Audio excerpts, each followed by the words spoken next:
It was in the summer of 1962 that the first ever Capri appeared, in the form of the Capri Classic. But it was the 1965 American Ford Mustang that proved to be the major influence on the Capri as we know it today. Codenamed within Ford as the Colt, Ford America gave the go-ahead for styling studies to be drawn up internally for a car that would be launched as the Capri in 1969. By 1966, a full-size glass fibre prototype had been produced for the company and approved by its management. In 1968, production started on what we know as the Mark I Capri. The production was divided between two factories at Cologne and Liverpool. While the cars were rolling off the assembly line, the press agencies were busily trying to come up with a catchy phrase to be used across Europe. The result? Ford Capri, the car you always promised yourself. Almost 4,000 were built and readied for the early 1969 launch. But the interest shown in the Capri after the initial launch exceeded this number by far. Well, if you can call nearly 2 million people owning a new Capri over its 18-year life a success, then this car certainly was. But what about now? Is it still as popular? And does this early Capri's appeal stand the test of time? Well, this one I've owned 2 years now, which I bought from a breaker's yard in the salvage section. I went there just to get a carpet for my JPS and didn't find the carpet, but come home with this. Instead, once I'd seen it, I couldn't leave it there. And basically all that was wrong with it had a small fire under the engine bay. Paid £400 for it, and I suppose it owes me about £1,000 now. It's insured, agreed value for $2,300. This base model has no radio fitted. Still got the original blanking plates. No centre console, the clock, and just the basic instruments. Simon Light was lucky to find his Capri in good condition. Others have not been so lucky. This car's taken 2 years to actually put back into this condition. Fortunately, the base for the restoration was a very, very good car. But the problem, as I've said before, is actually finding components to restore it with. And in order to get it into this condition, we've absolutely stripped it right down to a bare shell and had it specially prepared in order to get the newness back into the feel of the restoration. Now, the problem with restoring any car like this is that you can't buy any mouldings, you can't buy any interior trim, anything that's got chrome or plating on, you just simply couldn't buy it. So what we've had to do is actually take a pick of components from other donor vehicles in order to get the car in this condition. When the press first saw this car, the obvious comment was it's quite a small engine for a big engine bay. But as we know, as the history of the Capri develops, this engine bay was filled up with the V6 eventually. Well, this Capri is unique because it's probably the only one left in the country. Way back in the early 70s, they invented a new motorsport which was called rallycross. And in order for Ford to compete with the Mini, with their front-wheel drive cars, they put together a package between themselves and Ferguson for a four-wheel drive Capri. Right, the unique changes to the front of the body shop is this way the front chassis rail has been sort of dog-legged up in order to accommodate those drive shafts. There's a subframe which actually holds the engine and all the suspension units. Don't build them like that anymore. So if you go to all that trouble to renovate a Capri, and many people do, it's not surprising that you're going to want to show it off. And where better than at various shows held up and down the country every year. In fact, many people make it a family day out, either as a proud owner or an admiring onlooker. And whether it's the classic Capri or one of the more unusual examples. When I bought the car, it was pretty much as you see it, but I've done a few modifications on it. It's been re-sprayed, it's had the rear, as you can see, the rear spoiler added. The wheels. I've had the car about 3 years, and I suppose it's cost me about £12,000 to do up to the stage now. I had a Mark III A-Reg 2.8 injection, and they looked, one looks the same as another, so I just wanted something that was going to be different, my own personal choice of car. I mean, it's 22 years old now, and I mean, you can see the condition of it with a bit of care and attention. So That's why I chose a Mark 1. Personal taste, of course. So, why choose this one? The thing, as far as I was concerned, we saw it advertised for sale, and when we actually had a look at it, we discovered that its original owner was Sir Robert McAlpine, and looking at it, there wasn't too much wrong with it, and it's hoped that we're going to be able to actually bring it right back to its original standard. And judging by this renovated Capri, it's worth all the effort. However, this particular Crayford model was only produced in a small amount. So just how many were built? Crayford didn't keep records of the cars that they converted, but they reckon that there's about 32 converted altogether, and there's 15 in the owners' club.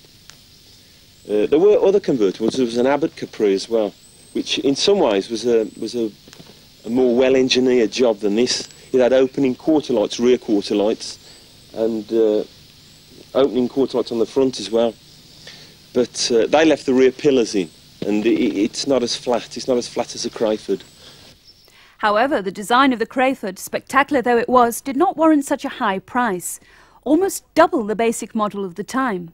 So what happened to them? They stood in the showrooms, revolving on the turntables, with people looking at them, and nobody buying them. All of these were manual originally. When I restored it, it was manual. And then after a while, after you restored it, you look at the car and you think, what else can I do to it? What can I add to it? And I thought the hood frame is so well engineered that I reckon that it would be possible to power it. So using the rams, pump, and all the wiring from a Pontiac Parisian, I converted this to power. It's a smooth operation. The hood frame needed a slight modification, but it works a treat. Another low production volume Capri was the renowned RS3100, with only 250 built. This example belongs to Phil Boot of Stockport and has to be one of the best around. These special Capris, based on the Mark I 3000 GT facelift model, were built for homologation only, which means that sufficient numbers were built in order to qualify for racing in a production car class. But the fuel crisis in the mid-70s forced Ford to re-examine the sporty image. And in 1974, it was time to change to a more family one. This was enhanced by introducing the hatchback and split 50-50 rear seats. But sales figures failed to overtake the Mark I, with only 500,000 sold compared to over 1 million previously. So is the Mark II popular amongst today's enthusiasts? Well, I want to do a full restoration this winter, strip body panels down and rebuild it completely. Yeah. Engine as well. And will you hang on to this car?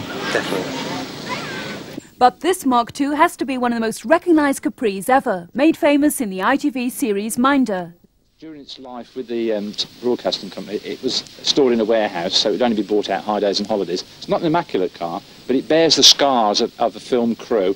The back seats particularly are very badly worn, where lighting and cameras have been bolted on. And I think you can even see a cigar burn on the passenger seat from Arthur himself. People always want the photograph taken in the typical pose, which was shaking hands across the bonnet or opening the tailgate. It does get recognised. Certainly within Capri circles, everybody knows it, but even people in the street. During its history after it was used in the television series, the various owners had it, found that they ran into a lot of problems with the police. Basically, what would happen is the guy would be driving quite sensibly down the road and the police car would come up behind it. The registration number would get the old brain cells working and the guy would be pulled over.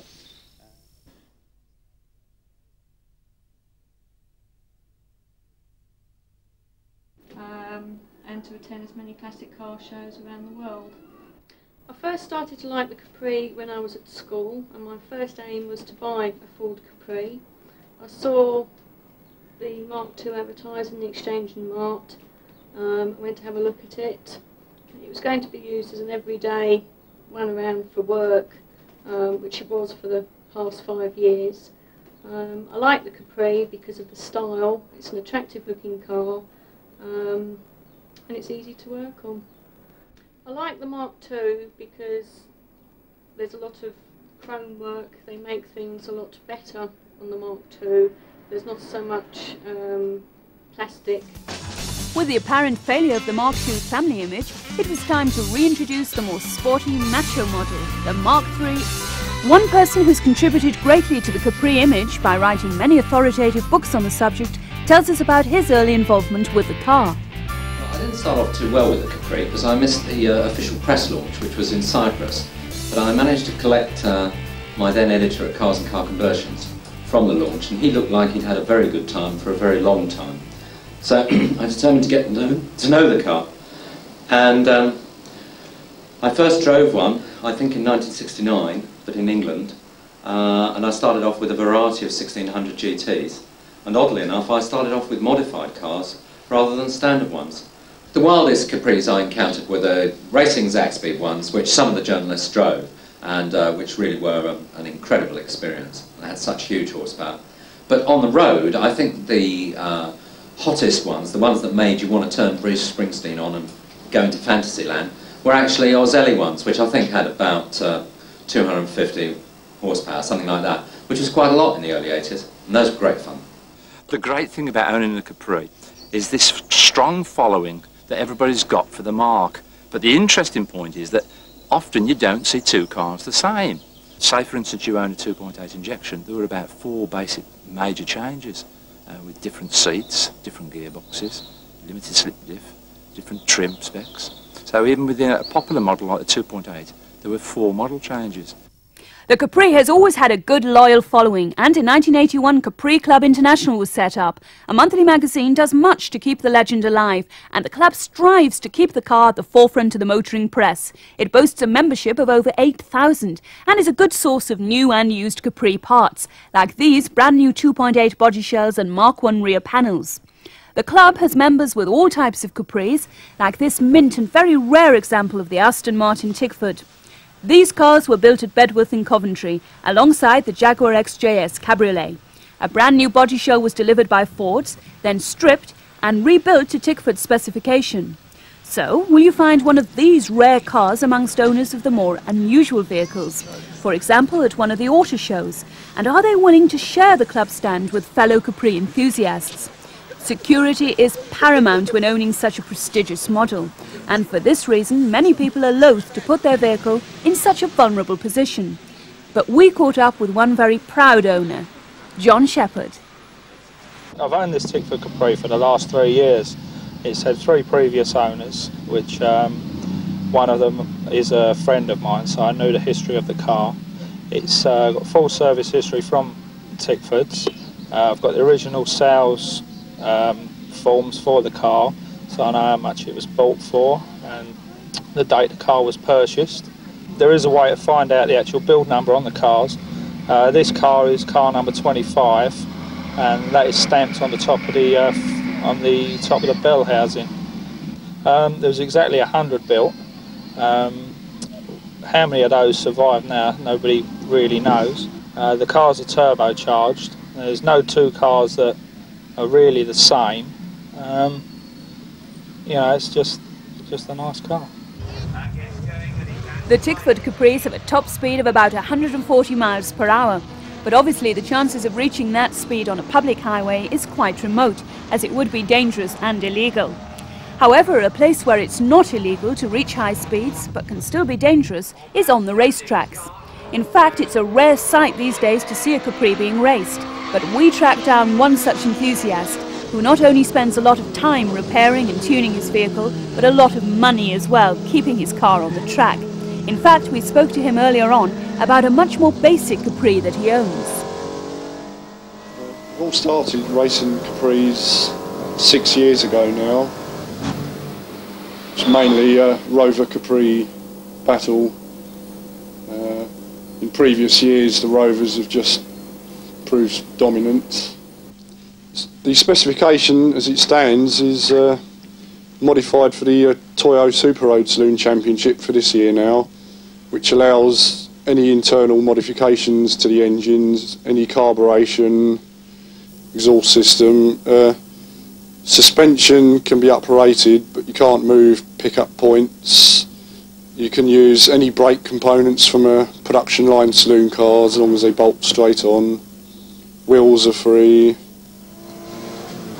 To actually be on race-winning pace and keeping control of the car does take quite a bit of experience. When you first start, you tend to get a bit carried away and drive beyond your level of skill really. This particular race was at the Donington Grand Prix circuit, and this section on the Melbourne Loop I was having a close race with a Vauxhall Forenza and Saab 9000, and towards the end of the race, and was looking for a way past, and had a little slip and bumped the Saab. On the next corner the Forenza did the same and took me out. The 2.8 was much more. I was much more involved right from the start of that. I did miss the first prototype, which I think a man called Thomas Armischlager brought over to Britain to show to the British press while they were launching Mark II Capri, not the Mark III.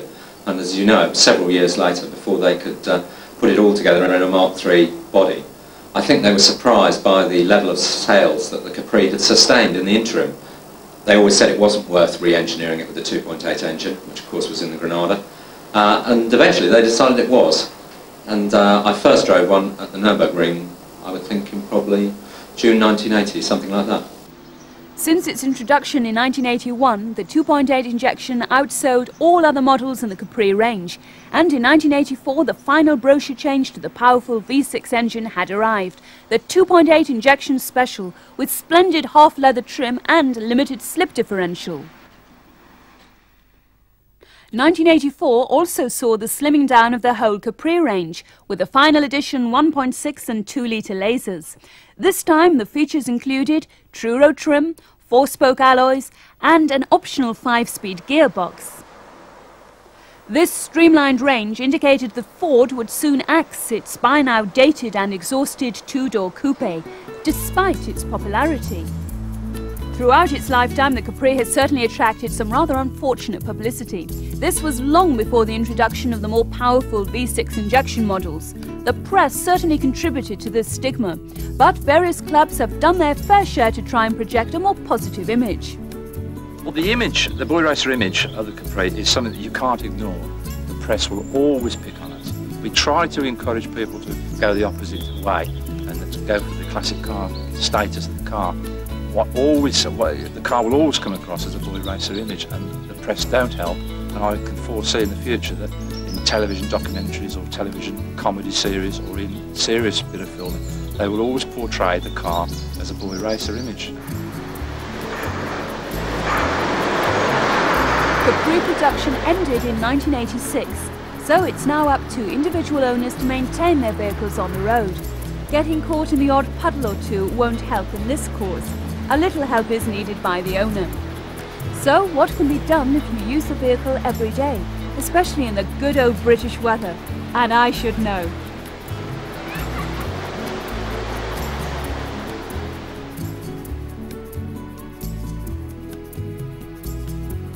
Without doubt, the simplest way to help preserve your car is with wax oil. This tried and tested formula will stop rust instantly and will help prevent any further rust from developing, providing you have applied it in the right places. But what if you don't intend to use the car for a long period of time? Oh, certainly if the car is going to be standing around for any period of time, and what should we say is period of time, 6 months onwards, especially if you're going into years, the car needs to be put onto stands and take the weight off the wheels and the tyres. Otherwise, for standing around so long, you're going to get flats appear on the tyres. Certainly remove the battery, and if you intend to keep the battery, to keep it charged occasionally, and if it's going to be standing around for some period of time, to take the petrol out, because when the petrol goes stale, it stinks something horrible. The sort of thing that can happen is that the brakes can seize, and obviously if you intend to use the car, before you take the car out, then make sure that the brakes are in operating condition. Mechanically, things don't go too wrong, but where safety is involved with brakes, you must make sure that they are obviously operating.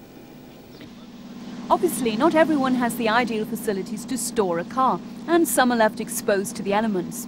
So if it's too late to save your Capri, and you don't fancy rebuilding it yourself, you may be interested to hear that in suburban Sudbury in Middlesex, we found a small company who restore Capris for a living. We asked Aaron Morris how it all started. Well, I started the business 2 years ago, but I started playing with Capris long before that. I've always liked basically the shape of them, and the way they were built.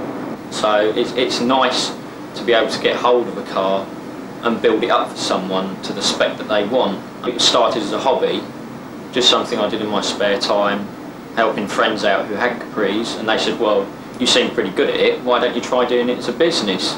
So I thought, well, I'll take the plunge and have a go myself.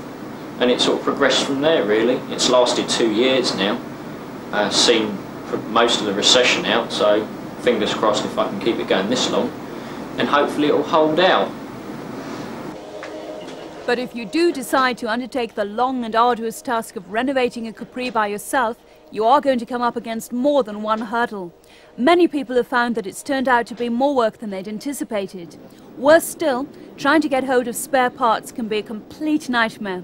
The local breakers yard is the obvious choice, as Ford dealers stopped stocking new parts years ago. Only 6 months after the last Capri rolled off the line, much of the interior trim was unavailable. If you are lucky enough to find a Capri at a scrapyard, you'd better be quick, as it is a rare find, and many other owners will be hot on your heels. An even rarer find is a good condition Capri on a car dealer's forecourt. But Capris to dealers are just another car to sell. So if you're after a one careful owner job, then you're best sticking to the private ads. But what do dealers really think of the Capri? A lot of dealers don't like Capris, but they're just not good enough sellers. Showrooms have got so many overheads, they've got to buy cars that the public want are in good demand, and Capris are just too specialised. They're just saying you need to have one of in the corner. I think they're good that they haven't all been rounded off like a lot of the late cars now, and they've still got a lot of a classic look to them, but I think soon cars are going to change so much, they're going to look so oddball on the road. They're only going to be only have any appeal to people who really like Capris. Finding a brand new Capri sounds impossible, but for some lucky owners it was easy. 2 years after production ceased on the 2-litre S, 13 were registered new. 1987 saw 1 registered, and in 1988 another brand new 2-litre S was driven off the forecourt. The same applied to the 1.6 LS, which also ceased manufacture in 1984. 2 years later, 137 were registered new, and as you can see, 1987 saw 7 and 1988 1. But so far, no new Capris have been registered after 1989.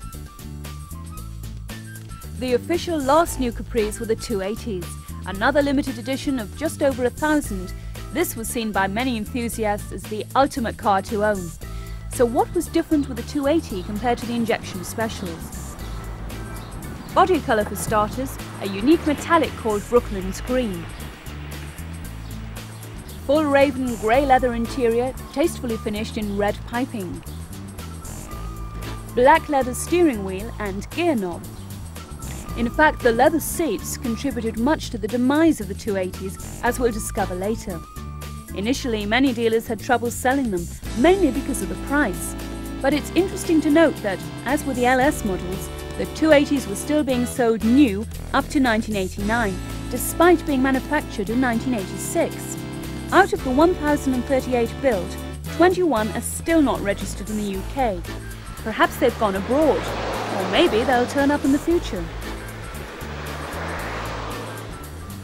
At the moment, the ones still on the road are disappearing at an alarming rate, mainly through theft, in particular for those seats, the wheels and the engines, and of course, through accident damage. A woman pulled up at 5 o'clock in the morning. I stopped behind her and a man hit me from the rear, pushed me into her and consequently roped 3 cars off. I didn't think there was that much damage, but looking I was quite shocked. I haven't spent anything on it other than looking after it, waxing it, polishing it. It's obviously very sick because it was my car. It was the best one that I'd ever seen, the nicest one that that's the car I've always wanted to own. It took me 3 years to save for it. I was working for Classic and Sports Car at the time, and it was suggested that I have a classic car to run. And I wasn't too enthusiastic over something old and decrepit, and to me the Capri was a genuine classic, which had just finished production, therefore was perfect as far as I was concerned, and we arranged to borrow the last official Capri from Ford for 6 months, which I ran for 6 months. And very happily too. I liked it so much that when it was over, the time was over, I persuaded the company to buy one of the express demo cars, Capris. And I'd had it, about 6-8 months, and all the time I'd been thinking I'd better have a burglar alarm put on it, you know, because there had been one fitted to the last official Capri. I kept thinking I must do that one of these days and have a burglar alarm put on it. And blow me, I came out one night, went to the car, and didn't realise anything was wrong until I opened the door and realised that the passenger side window had been smashed. And somebody had tried to steal the car, and they tried to steal it by breaking the steering lock. They'd literally taken the steering wheel and twisted the whole column through 180 degrees. The whole column was twisted through 180 degrees, but the lock had held. I got it back, and again I was planning to have a burglar alarm put on it, but it was one of those things that got put off for a few weeks. I forget how many, but a few weeks. And then I came out on Sunday morning, and the car had disappeared from outside my bedroom flat, about 10 feet from the window where I was asleep. I reported the car missing, and that seemed to be the end of it, until about 3 days later, this was I think on the Tuesday or the Wednesday, I got a phone call from Jeremy Walton saying, "What happened to your Capri?" And I said, "Well, it was stolen." He said, "Well, I've just seen it, smashed in Kew." I sort of looked at him. Now there were two people in the whole world who would have recognised that car, me and him. Well, one Capri that is guaranteed to be saved from being smashed or stolen has to be this very special car. It's the very last Capri to be built. It still belongs to Ford and is seen on show at their training section based at Dagenham in Essex. This particular area is an Aladdin's cave as far as car enthusiasts go. So as we draw to the end of the story, let's leave the final words with Ron Staunton. Well, the car was produced and it became part of the company press fleet of vehicles which are loaned out to motoring correspondents. Because it was the last Capri and we have a historic vehicle collection within the company, the vehicle was kept as part of this collection. The car was loaned to Mike McCarthy for a period of time, presumably for him to do his motoring correspondence assessment of it. He put 11,000 miles on the clock and the car has still got 11,000 plus on it. Hopefully one day we'll get a proper museum where these vehicles can be displayed. At the moment we haven't got a proper museum, but we have a number of cars, and this is part of the historic collection of the Ford Motor Company. With the reintroduction of the Mini Cooper and the MG, will we see a new Capri on the British market, or maybe even the old Capri reborn?